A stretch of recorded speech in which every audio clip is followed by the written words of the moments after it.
இப்போ சுற்றுற கம்பி பார்த்தீங்கன்னா 14 கேஜ் 14 எஸ்டபிள்யூஜி தான் போட்டிருக்கேன், யூஸ் பண்ணியிருக்கேன். இது வந்து டபுள் டேப்பிங் எடுப்பேன். இது என்ன வோல்ட்டு அப்படின்னு பார்த்தீங்கன்னா செகண்டரி வோல்ட் வந்து 30. ஹாய் ஃப்ரெண்ட், எல்லாருக்கும் வணக்கம். நான் எஸ்டக் சங்கர். இந்த பதிவு எதை பற்றி பார்க்க போகிறோம்னு பார்த்தீங்கன்னா, நம்ம நண்பர்கள் கூட பேசி ரொம்ப நாள் ஆச்சு.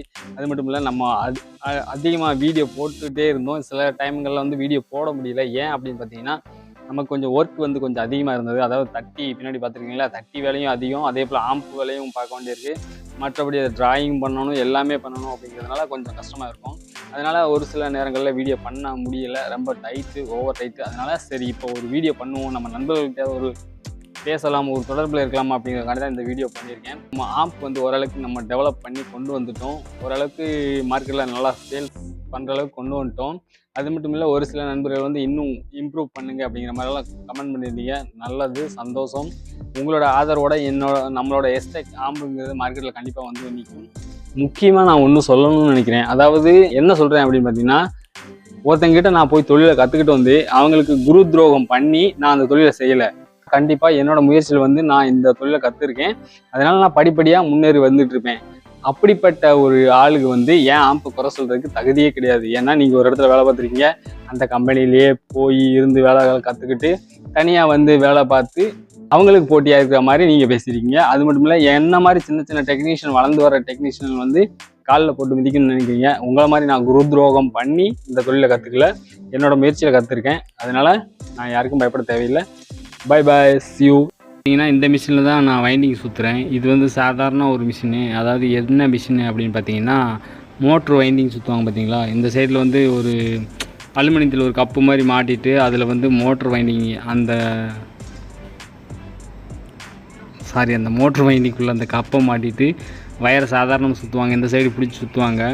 இது வந்து கவுண்டிங் ஓடிக்கிட்டு இருக்கும். இப்போ நான் சுற்றுறது வந்து ஒரு சிம்பிளாக, இது என்னோடய முயற்சியில் நான் எப்படி சுற்றுறேன்னு பார்த்தீங்கன்னா, அந்த டேர் இருக்குது பார்த்திங்கன்னா, அந்த டேர் வந்து ஒரு கம்பி போட்டு காலில் போட்டு மிதிச்சிக்கிட்டேன். இது வந்து ஒரு பாக்ஸில் வந்து மாட்டியிருக்கேன். மாட்டிட்டு நல்லா இந்த சைடு லெஃப்ட்டில் இந்த இதை வச்சு நல்லா டைட்டாக இழுத்து சுற்றுவேன். காலில் போட்டு மிதித்ததுனால நல்லா டைட்டாக வரும். அதே போல் வைண்டிங் பார்த்திங்கன்னா ஒன்று போல் வரும். கொஞ்சம் சிரமம் இல்லாமல் நீட்டாக இருக்கும். இப்போ பார்த்திங்கன்னா நம்ம ஏசி வோல்ட் வந்து சுற்றி முடித்தாச்சு. இந்த கோர் சைஸ் அப்படின்னு பார்த்திங்கன்னா 43ஆம் நம்பர் கோரு, அப்புறம் 3 இன்ச்சு பாபின்னு, 43 கோரு 3 இன்ச்சு பாபின்னு, 2க்கு 3, 43 2 இன்ச்சில் தான் ஆரம்பிக்கும் பாபின்னு, 2க்கு 3.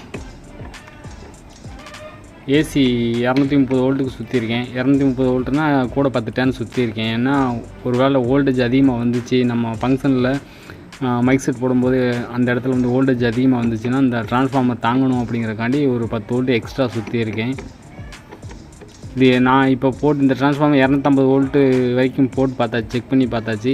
ஏன்னா எங்கள் கம்பெனியில் 255 வோல்ட் வரும், குறைஞ்சபட்சம் 245 வோல்ட் வரும், தாராளமாக வரும். அதனால் நாங்கள் 245 ப்ளஸ் ஒரு 5 டேனை சுற்றி 250 வோல்ட் அந்த மாதிரி ரேஞ்சில் சுற்றியிருக்கேன்.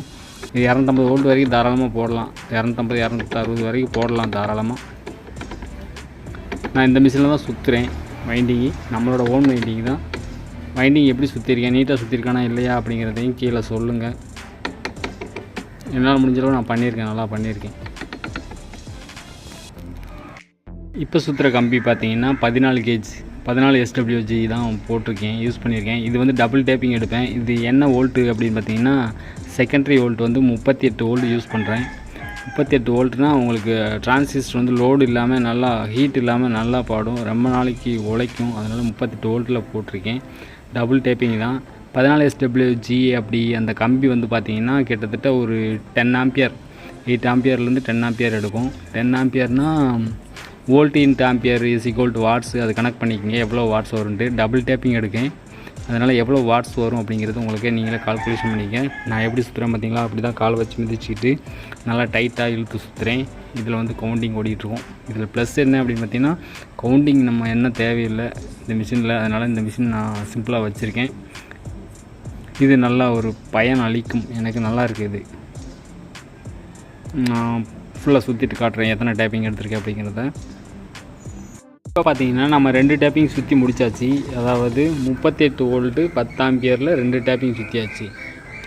அப்படின்னா பாருங்கள், 38 10 ஆம்பியர்னால் 380 வாட்ஸ் வரும்.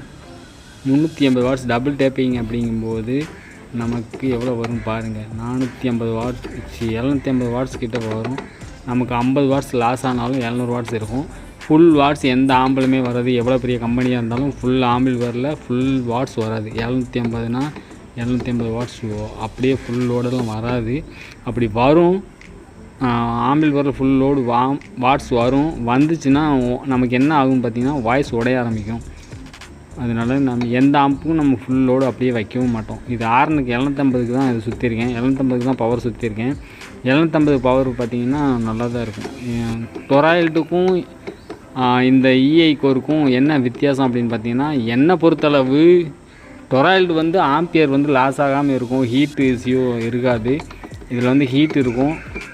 எனக்கு நான் யூஸ் பண்ணி இப்போ பார்த்ததில் எனக்கு பெஸ்ட்டு அப்படின்னு பார்த்தீங்கன்னா இஐ கோர் தான் எனக்கு பெஸ்ட்டாக தெரியுது. இதுக்கு முன்னாடி நான் சொல்லியிருந்தேன் டொராய்ல்டு தான் நல்லா இருக்குது அப்படிங்கிற மாதிரி. டொராய்ல்டு என்னமோ பவர் ஆம்புக்கு தான் நல்லா இருக்கும் போல். இது இஐ கோர் வந்து நம்ம டெப்த்து நல்லா இருக்குது அப்படிங்கிற எனக்கு ஒரு ஃபீல் இருக்குது. அது உங்களுக்கு எப்படி இருக்கோ, நீங்கள் யூஸ் பண்ணதில் உங்களுக்கு எப்படி இருக்குது அப்படிங்கிறத கீழே கமெண்ட் பண்ணி சொல்லுங்கள். மற்றவங்களும் தெரிஞ்சுக்கிடுவாங்க, நானும் தெரிஞ்சுக்கிடுவேன். எனக்கு பெஸ்ட்டு இஐ தான் தோணுது. ஓகே ஃப்ரெண்ட், இந்த வீடியோ உங்களுக்கு பிடிச்சிச்சா மறக்காமல் ஒரு லைக் பண்ணுங்கள். நெக்ஸ்ட் ஒரு வீடியோவில் பார்ப்போம். புதுசாக பார்க்கலாம் நண்பர்கள் நம்ம சேனலை சப்ஸ்கிரைப் பண்ணி சப்போர்ட் பண்ணுங்கள். நன்றி, வணக்கம். மீண்டும் அடுத்த வீடியோவில் சந்திப்போம். Bye bye, see you. இது பார்த்தீங்கன்னா இந்த இதை வந்து அவுட்புட்டு என்ன சைஸ் யூஸ் பண்ணியிருக்கேன் அப்படின்னு பார்த்தீங்கன்னா 6ஆம் நம்பரில் கோரில் 3 இன்ச் பாப்பின்னு தான் எடுத்திருக்கேன். அவுட்புட்டில் கொஞ்சம் ஃப்ரீயாக இருக்கும் அப்படிங்கிறதுனால. இது ஃப்ரீயாலாம் இல்லை, கரெக்டாக இருக்குது. 3 டேப்பிங் எடுத்திருக்கேன். 18 வந்து 3 டேப்பிங் எடுத்திருக்கேன் ப்ரைமரிக்கு. ஆம்பியர் நல்லா இருக்கும், அதனால் உங்களுக்கு நின்று பாடும் நல்லா இருக்கும், செம்மையாக இருக்கும். அதே போல் இதில் வந்து செகண்டரி வந்து ஒரே டேப்பிங்காக சுற்றியிருக்கேன். 14 கம்பி தான் சுற்றிருக்கேன். அதனால் ஆம்பியர் லாஸ் இல்லாமல் நல்லாவே கிடைக்கும், உங்களுக்கு சூப்பராக இருக்கும். இது பவரு, இது அவுட்புட்டு, இந்த ரெண்டுமே ஒரே காம்பினேஷன் தான். எப்படி இருக்குது அப்படிங்கிறத சொல்லுங்கள்.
அது மட்டும் இல்லை, என்ன மாதிரி சின்ன டெக்னீஷியன், வளர்ந்து வர டெக்னீஷியன் வந்து காலில் போட்டு மிதிக்கணும்னு நினைக்கிறீங்க. உங்களை மாதிரி நான் குரு துரோகம் பண்ணி இந்த தொழிலை கற்றுக்கல, என்னோட முயற்சியில் கற்றுருக்கேன். அதனால நான் யாருக்கும் பயப்பட தேவையில்லை. Bye bye, see you. இந்த வீடியோ உங்களுக்கு பிடிச்சிங்கன்னா மறக்காமல் ஒரு லைக் பண்ணுங்கள். கீழே கமெண்ட் பாக்ஸில் கமெண்ட் பண்ணுங்கள். புதுசாக பார்க்குற நண்பர்கள் நம்ம சேனலை சப்ஸ்கிரைப் பண்ணி சப்போர்ட் பண்ணுங்கள். நன்றி, வணக்கம். மீண்டும் அடுத்த வீடியோவில் சந்திப்பேன். Bye bye, see you.